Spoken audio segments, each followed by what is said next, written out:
Hey guys, it's Rebecca! And I'm drinking caffeinated soft drink. Well, you know, mother. Because it makes me feel better. And it makes me better. Anyway, I thought I'd do a vlog today because I've got new software on my iPad which lets me edit it, so I'm like gonna practice editing because then I can do vlogs and it'll be awesome.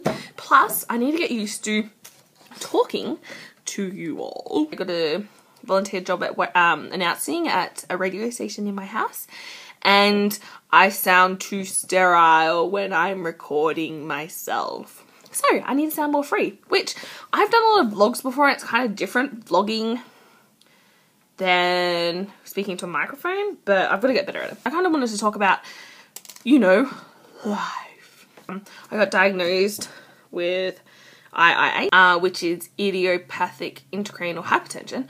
I don't really know a lot about it because the doctors and the ophthalmologists were stupid and lost my results and gave it to the wrong people, and, you know, people are just annoying and costing me a lot of money.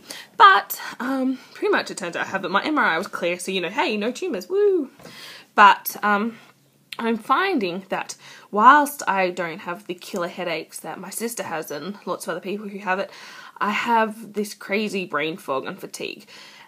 Which is why, hey, caffeinated drinks are seeming to be my best friend lately because it gets clear of this thing that's like right here. This is like a rectangle.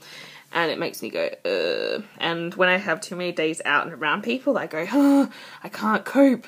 I just need to just like, But yeah, so that's been today why I didn't go to church. I did my hair and makeup, and then I couldn't put on pants because I went and tried to find clothes and I couldn't find anything, and then it all became too much effort. And so I sat on my bed and was like, I'm not going to church.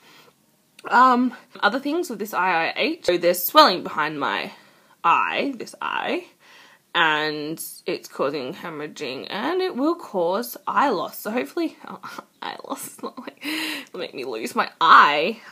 It's causing vision loss. So hopefully they deal with it soon because I don't really want to lose my vision. My sister has lost a bit, quite a bit actually. So that won't be happy. I really believe that I'll be healed. I kind of believe I am healed. I guess I'm still noticing symptoms of it, especially, I guess, the fatigue and stuff. Yeah, I had some really awesome experiences, encounters with God last week that I was just like, no, man, I am healed. And really, I don't think, I had this really awesome quote that from a guy who was preaching last night, who also got the quote from Bill Johnson. Our experience does not dictate our theology dictates our experience. And so I'm really starting to believe that, I guess, with this head thing. I'm kind of going really close and really far because I'm wearing like this really daggy old shirt and I just feel awkward, so I don't want you to see it. I want you to see my face instead. Anyway, yeah, I watched John Crowder's thing, I guess, this morning about hell, and it's not just like, oh yeah, hell. It's going on about, you know, what is hell. I can't really talk about it yet, especially to bring it up in as a new conversation. So from basics, like me and my friend Jasmine, we talk about it a lot, and we've been talking about it now for probably over a year. So it's something that we both think. It's really interesting anyway.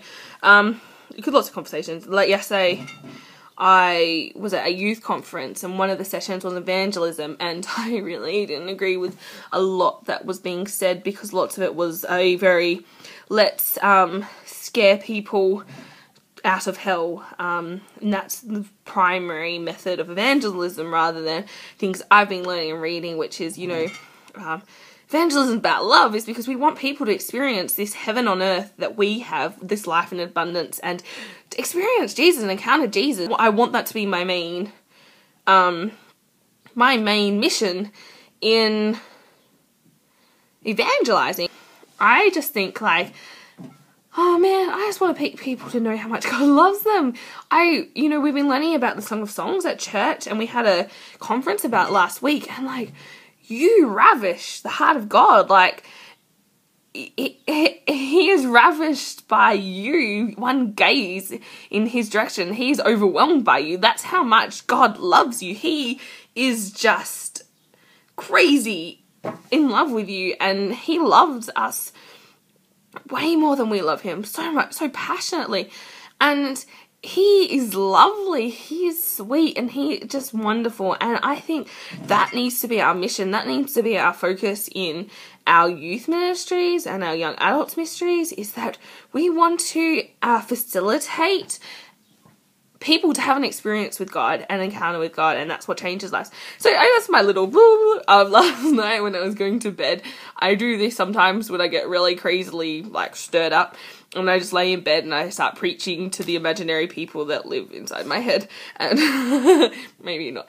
And I noticed when I was in America, I did it constantly to the point of not sleeping, because I'd just be like, everything that I'd been learning just was processed in theory, and I was just going on last night about, you know, God is love, like one and the same. Love is God, God is love, it's one thing. And like from watching Once Upon a Time lately, and you know, towards the end of that, how Rumpelstiltskin was like, you know, he wanted to get the potion of love, because love is the most powerful force in the universe, because God is love. God is love. People are crying out for love. People are crying out for God.